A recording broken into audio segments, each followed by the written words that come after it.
Buenas noches, soy Raimundo Tenorio y me da mucho gusto darle la bienvenida a Cuentas Claras y compartirle lo que acontece en el mundo de la economía y las finanzas. Como siempre, le compartimos nuestras redes sociales de la Agencia Mexiquense de Noticias para que nos siga en Facebook y en Twitter, @AMX Noticias y @Raimundo Tenorio. Además de recomendarle que descargue el código QR que aparece en la pantalla, el cual lo llevará a nuestro sitio web de AMX Noticias.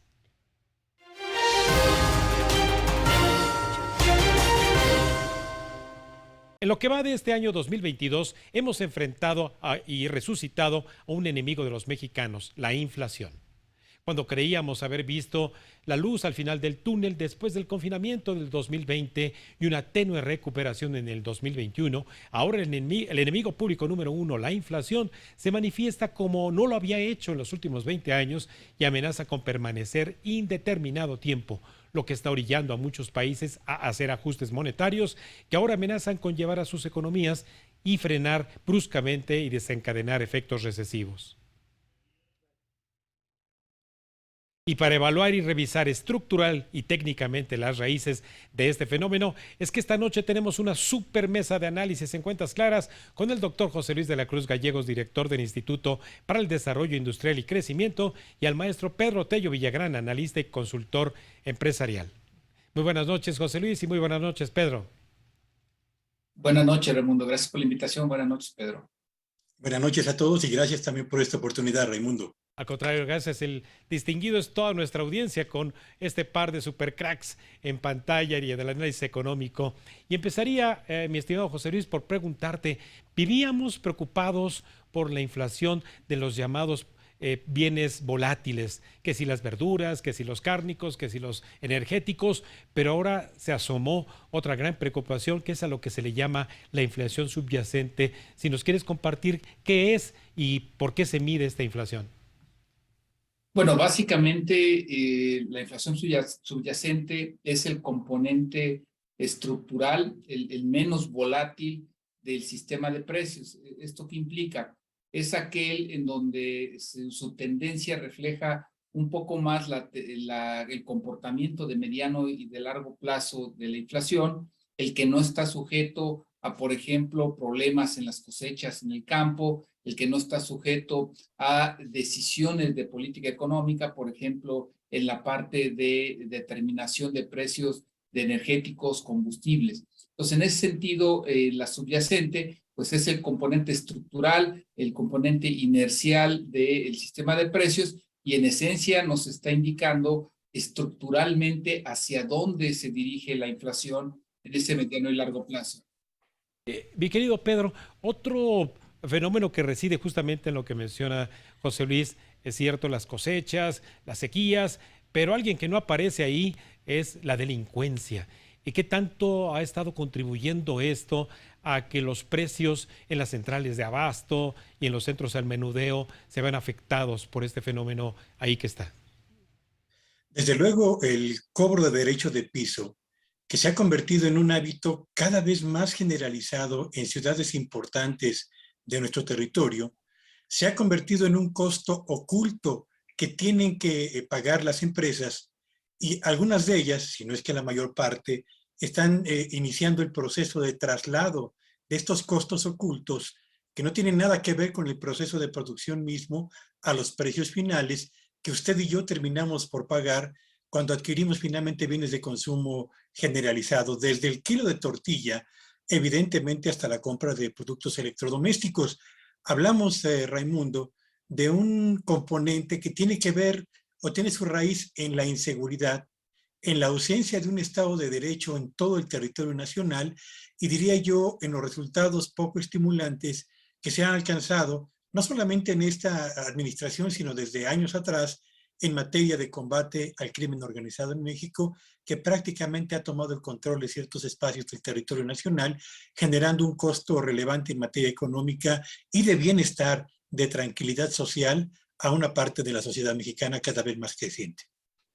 Sí, José Luis, en los elementos básicos con los que justificamos muchas veces la inflación tienen que ver con fenómenos de demanda agregada, es decir, de que hay mucho dinero circulando en la economía y eso puede empujar los precios, pero esta inflación que hemos vivido desde el año 2020 también puede ser analizada desde el ángulo de la oferta agregada?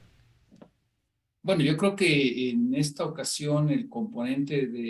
inflación que estamos viviendo tiene en realidad una causalidad diversa. El elemento detonante, como muy bien señalas, fue estos problemas en la oferta, fundamentalmente por el incremento de los precios de los conocidos como commodities, materias primas, que se empezó a dar desde mayo del 2020 y que para fines de ese año ya representaban en promedio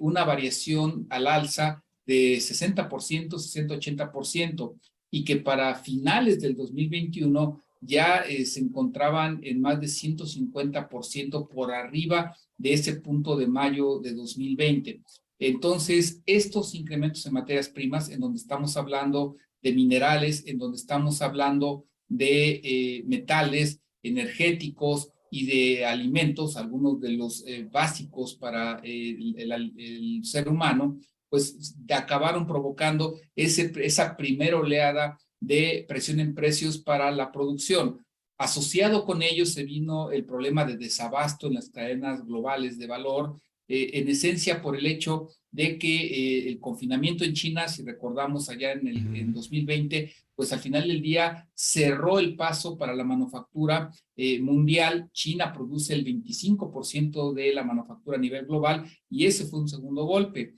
A esto se le agregó el problema entre Rusia y Ucrania, que acabó generando un nuevo incremento en materias primas que limitó el abastecimiento de energéticos, minerales y granos que salían de aquella región, y lo cual en este año pues se vino a asociar con nuevos confinamientos ya más acotados, pero igualmente dolorosos en China, nuevamente por el COVID-19. Este elemento internacional, por el lado de la oferta, se agregó a las condiciones internas de nuestro país, un país de baja productividad, en donde muchas de las cadenas de distribución pues tienen problemas. Hablamos de logística, hablamos de ciertos cuellos de botella, y también en donde la decisión del sector público de incrementar precios, sobre todo en la parte vinculada con energéticos, gasolinas, pues vino a generar una nueva oleada de incrementos en precios. Y eso al final del día, pues se vino a asociar con una recuperación modesta, insuficiente, pero al final del día un crecimiento del consumo en nuestro país y de la inversión. Y eso en conjunto, pues lo que ha generado es este escenario de inflación que evidentemente ha puesto en jaque pues las estrategias de política monetaria del Banco de México. Sí. Pedro, allá por febrero del 2021, aquí en Cuentas Claras, tú advertías de que esas políticas fiscales laxas, es decir, de apoyo, sobre todo en Estados Unidos, en Europa, de apoyar a la población para enfrentar el confinamiento y las bajas tasas de interés de los bancos centrales pudieran en algún momento determinado alentar a la inflación, y no te equivocaste. Sí, bueno, desde luego, como bien lo comentaba José Luis, estamos en este momento de la historia económica mundial frente a un acontecimiento, yo diría, novedoso. Es la primera vez que un brote inflacionario a escala mundial tiene un componente derivado por un problema de oferta insuficiente para atender la demanda, por un problema de demanda agregada, una capacidad, un poder adquisitivo de la sociedad que rebasa la capacidad de producción de la mayor parte de las actividades económicas, y ahora también un problema de inflación por costos que viene al alza. Y antes de entrar a este asunto que comentabas ahora, Raimundo, Sí. déjame nada más agregar un ingrediente más a los que atinadamente ha señalado José Luis. Derivado del problema que tenemos con el incremento en los precios de los alimentos, no pocos países apelaron a un mecanismo que se conoce ahora como el nacionalismo alimentario. Concretamente, en los arranques de este 2022, 22 economías, 22 países decidieron establecer restricciones a sus exportaciones de alimentos para por esa vía tratar de garantizar el abasto del mercado interno antes que enviar al exterior producto que podía consumirse para atender la demanda nacional. Y este nacionalismo alimentario provocó que el 35% de las exportaciones a escala mundial de trigo se vieran afectadas, el 55% de la exportación de palma lo mismo, y porcentajes relevantes en maíz en aceite de girasol y en aceite de soya, contribuyeron también a que los problemas de disponibilidad de alimentos a escala mundial mantuvieran al alza los precios de este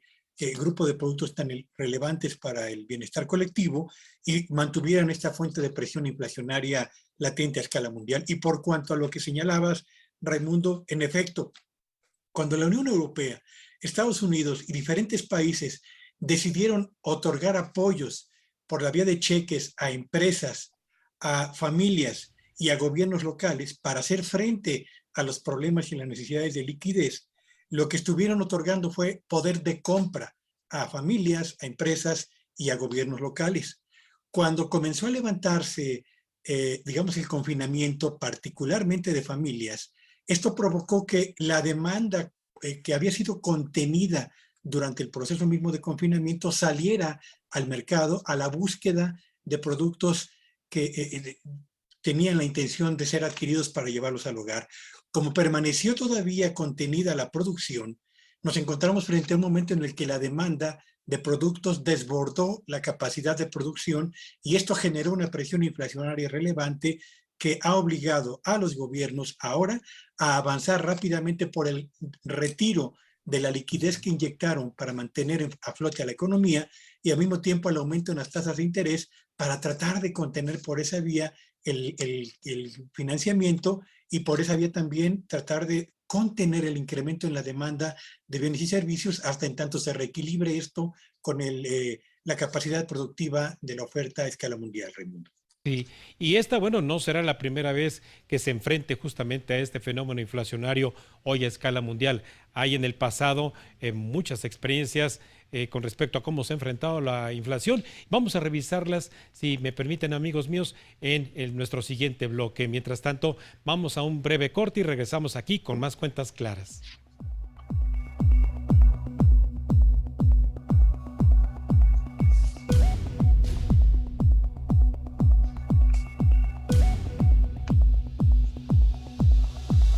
Estás viendo Cuentas Claras con Raimundo Tenorio.